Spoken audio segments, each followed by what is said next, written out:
Well, welcome everyone. Thank you for joining us again for another Basic conversation. And Father Basic, we are finishing up our season on looking at the impact of and legacy of Pope Francis. We've had numerous kind of topics, and for this final one, we're going to talk about and reflect on Pope Francis and peacemaking. I like that. I like him. I like talking about him. He's one of my favorites for sure. How do you want to enter into this? Really important. That's a good question. I feel like I need to do a little bit of background on Francis, Pope Francis. He chose the name Francis of Assisi, and he followed through with him. You know, Francis of Assisi was tried to stop the war between the Crusaders and the Muslims, traveled and went across the lines and talked to the Sultan and tried to broker a peace thing. So that's one of the many reasons that Francis liked Francis of Assisi, who incidentally is a 13th century figure. I think he died around 1225. So within 50 years of one of our two of the greatest saints in our Catholic tradition, that would be Francis of Assisi, and 50 years later died in 1274 as Thomas Aquinas. So trying to just give a little historical context on where we're at here. So Francis of Assisi was a great peacemaker among many other things. And he wrote the encyclical that we're going to look at is called Fratelli Tutti. That means like brothers all. It's a statement that Francis of Assisi, again, when he wanted the attention of his members of his religious order that he followed, Fratelli Tutti, brothers all. Actually, it was a little controversial because some of people thought it was sexist, brothers all, what happened to sisters. So we have to always give him a break for how he dealt with women. You know, as someone said, he sometimes sounded like a elderly Latin American male. Which he was at the end. Yeah, he was, yeah, right. Anyway, yes, so that's one way of getting into this. I suppose one of the statements that comes out early. Well, let's give back on Fratelli Tutti, okay? So he did that as a result of the pandemic. The pandemic, he felt the world order didn't handle well. Nations didn't collaborate with one another, and therefore the nations weren't in a good position to make peace together. So that's one of the things that motivated him. It was subtitled On Fraternity and Social Friendship, Fratelli Tutti, on fraternity and social friendship. And he said during the pandemic, the nations didn't cooperate like they should have. And if that's the case, then they can't cooperate well on doing peacemaking. So that's how he came at that time.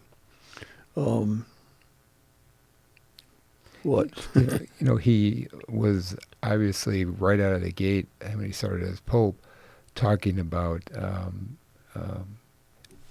just stridently against war. Yes. And right, early on. Early on. In his pontificate, made it clear he was going to be a peacemaker, and he was going to challenge nations to make peace, and he was going to speak out against nations when they failed to make peace. And so it's just his whole pontificate. You could look at his whole pontificate as a whole effort to make peace in the world.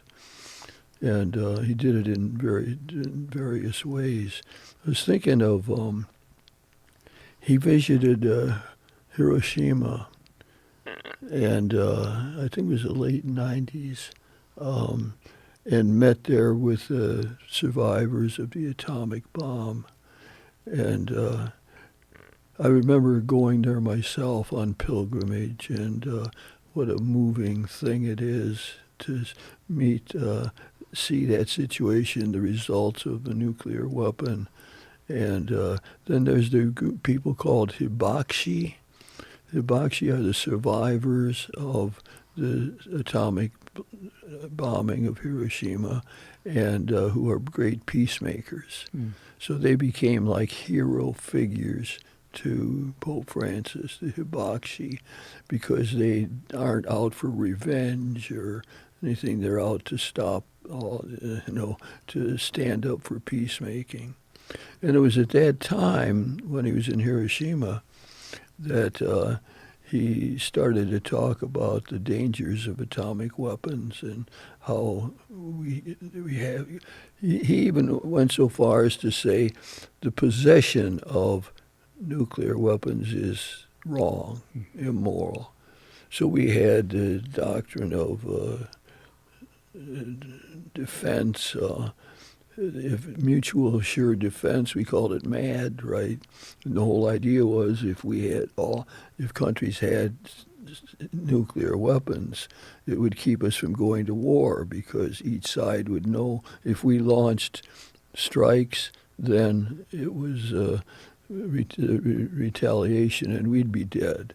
So MAD, they called it. And that's what Pope Francis thought. It was madness. And he says, we can't, that isn't a good way to do it, he said. It's too dangerous, for one thing. There could be mistakes.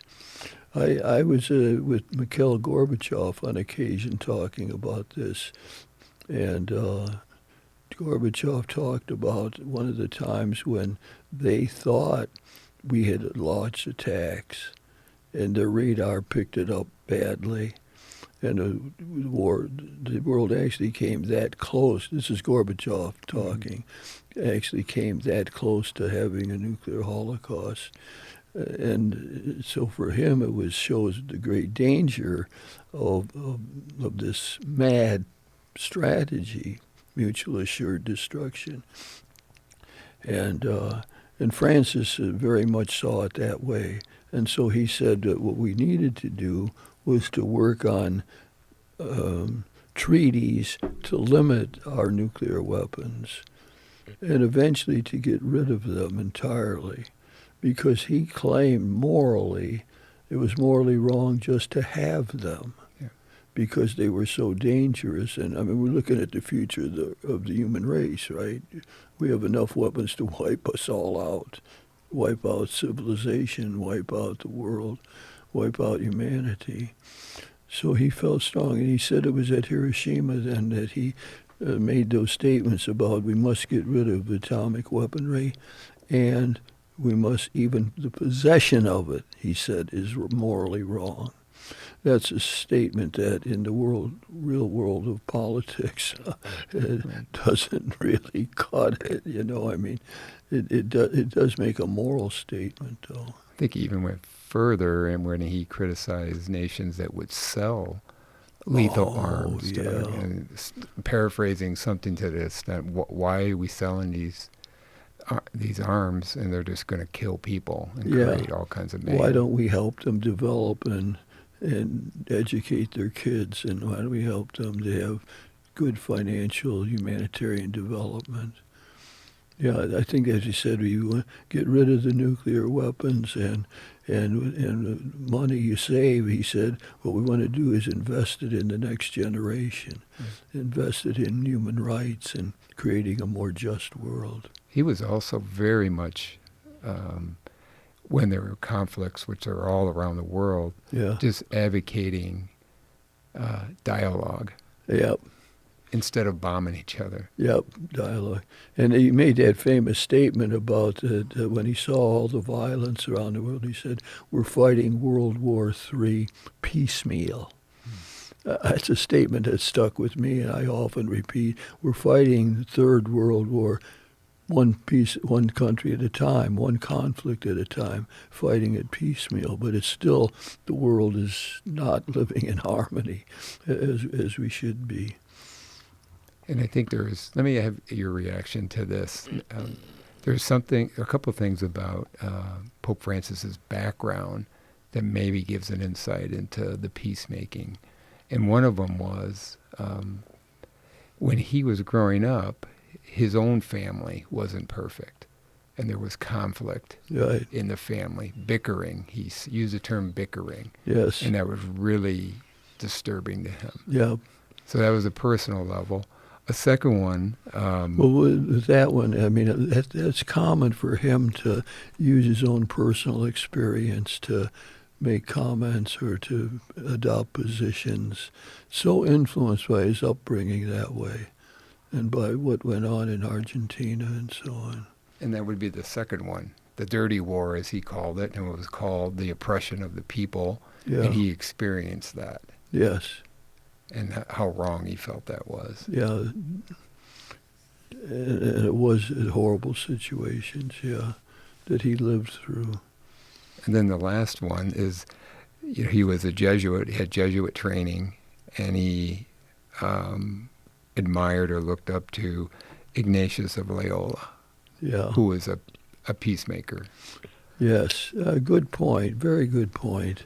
So what we've got in Pope Francis is we've gotten the first Latin American pope, and he was very influenced by liberation theology, very influenced by Gustavo Gutierrez, and whose liberation theology looked for ways to bring people into dialogue and into communion, to work together, to fight social sin, which produced false consciousness. So he felt the world was in false consciousness on what war, like we just accept as normal. Of course, these nations are fighting. So we end up with false consciousness. Yeah, war, that's normalization of war, of violence. And so he was very much against that. I think the other interesting part of his background, at some point, he was a bouncer in a bar, Yes, which is he kind was. of an interesting. That's a peacemaker with an edge, I guess, right? That's great. I find that as just a very interesting. That's a great point. Yeah. Peacemaker with an edge. Yeah, but he did serve that. A lot of people look at that and say, well, he knew something of the real world. Yes. That was always with us clerics. We're out of touch. We don't know what the real world is like. Don't know what ordinary people are facing. And he helped present another image, an image of a pope who knew what was going on, Yeah. who knew the conflicts and so on. And then the Jesuit part about discerning. That's I've lived with Jesuits in New York at Fordham and in England at Oxford, and they are so taken by the spiritual exercises. That's how they grow up. That's how they are formed, and they know they just have the spiritual exercises of Ignatius in their bones and blood, and part of that is discernment. So we try to get into a prayerful state, put ourselves in tune with God's will, and then we try to see how God might speak to us and how he might have a message for us. It's discernment, and he practiced that. I mean, he often didn't know exactly where he wanted to go or what he wanted to do, but he had instincts and was willing to pray about it and to do this discernment. Right. That is, weigh options while one is in a prayerful state. How does the Holy Spirit speak to me? And I think a lot of his comments are along that line. Who am I to judge? One of his favorite statements. It's a lot of times when people read him, they think, well, what's this? Or he'll make comments on a plane flying back from Hiroshima. And so you don't look at Francis for clear doctrinal statements. You look at him for pastoral advice and guidance. And he wanted to get the world to see this. And he acted on things. I mean, I think that's important to see. When the Russians invaded Ukraine, he went to the Russian embassy and pretty outspoken was saying, challenged, you can't do this. No, he just was right in there with a powerful kind of statement. I'm remembering another thing that was another event was reminded me of that is he was dealing with South Sudan, and there was a rebel group in South Sudan, and they were fighting one another. And he called them to Rome to a meeting. He put them in a room, the Sudan leader, president, premier, I guess it was, and some of the rebels who were fighting against him, sat them down, told them that they had to find a way to get together, that this was crazy and shouldn't do this. And at that point, he got down on his knees. They were sitting in a circle. He got down on his knees and he moved from one to the other and kissed their feet. Went around the circle kissing their feet, as if to say, look, you know. So he was big on gestures like that. Kissing feet seemed to be big to him as a way of showing respect to somebody else, or in this case, I felt it was to make a moral point. I'm trying to be your servant. I'm trying to reconcile you. I want you guys to get along and stop killing one another. So he went around the whole circle, kissed each person's feet. I mean, it's quite a remarkable gesture, but he was big on that. Yeah. What else? Well, I guess he was also involved with the Middle East, Cuba. Just about any time there was a high-profile conflict, he inserted himself. Oh, yeah. Remind me of that. I hadn't thought about that for a while. Well, I think it was 2014. It was the Middle East where he got the leaders together and had meetings. Yeah. And he had the courage to enter into conflicts that have been going on for centuries, right? Yep. But he still advocated for dialogue versus killing. Yep. And he also made the point of when you don't have to be, it doesn't have to be winners or losers. Yep. It was an interesting concept that if you don't, it doesn't have to be, even though you disagree, you might even dislike each other, but you can still sit down and try to live side by side. Yeah, don't see it as a conflictual situation. No, that's not the way, but it is a competitive situation where there's winners and losers. Yes, that's great. I'm glad you brought that up, Brad.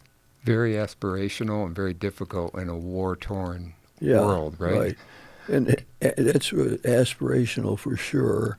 And that would be people writing him off, therefore, as being unrealistic. Sure, and not knowing what's going on. And yet he felt that, I think he was convinced that his Christian faith guided him. So he talked a lot about as Christ is the peacemaker. So Christ said, put away the sword. You take up the sword, you're going to perish by the sword. You know, that's a famous scene when they come to arrest him, and Peter takes out his sword and cuts off the ear of the high priest servant, and the reaction of Christ is, "Don't do that." Yeah. You know, that's not the way I'm not going to be violent. So it was like the people like Francis of Assisi, who took Christ seriously, would say, "Nobody's going to make me violent." I was thinking of Martin Luther King that way when they firebombed his house, and Martin Luther King said, "Nobody will pull me down to the level of violence." Mm. And I think that Francis actually cited Gandhi on occasion and Martin Luther King as examples of peacemaking that really works. And there's a good point to be made. Right. You know, Gandhi helped free India through nonviolence. There's an article I asked you to read. I don't know if you got around to it or not. It's by John Deere, peace activist, Catholic, was a Jesuit, left the order, still a priest. DEAR, big on nonviolence, nonviolent approaches, and that's how he sees John Deere, still alive, peace activist, still a Catholic, still a priest, but not a Jesuit, and says that Pope Francis is a model of nonviolence, and that Pope Francis felt that nonviolence was a way of life. So Christ said, put away the sword. You're going to take up the sword, you're going to die by the sword. So Jesus was a peacemaker in his own setting, and that we're called as Christians today to do that. And John Deere wrote an article about Pope Francis saying he was a peacemaker and he was a proponent of nonviolence. So he sort of picked up the cause of Gandhi and Martin Luther King and people who showed that nonviolence could work. So with civil rights movement in the United States, sit-ins and all that, not violent, but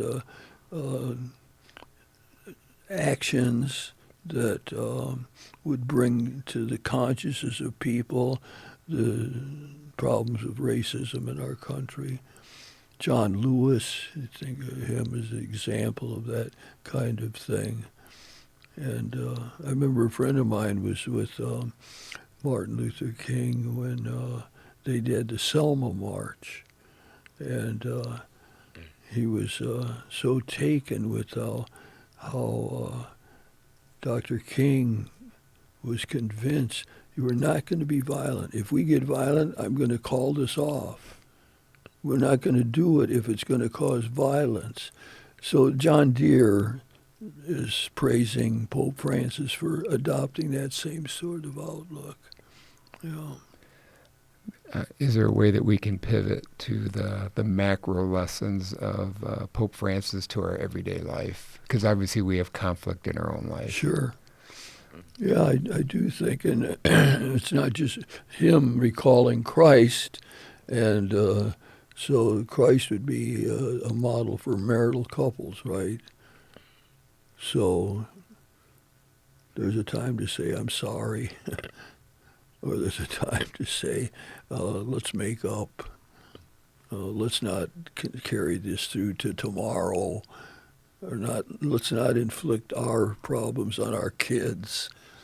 There's all kind of ways in which, and we should think of priests today in our world calling for that. We have so much violence.